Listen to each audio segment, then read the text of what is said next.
Fedora is one of the most popular Linux distros, known for being stable, developer-friendly, and offering both a traditional setup with Fedora Workstation and an immutable setup with Silver, Blue, or Kinoite.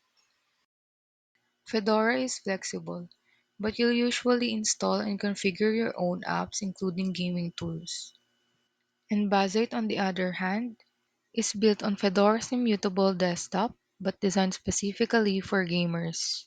It comes preloaded with Steam, Heroic, Lutris, and even supports HDR, VRR, and handheld devices like the Steam Deck or ROG Ally right out of the box. The updates are atomic, rollback able, and happen daily, making it super reliable. So to elaborate this, if you want a general purpose Linux system for work, development, or everyday use, go for Fedora. But if you're into gaming and you want everything ready from the start, go for Bazzite.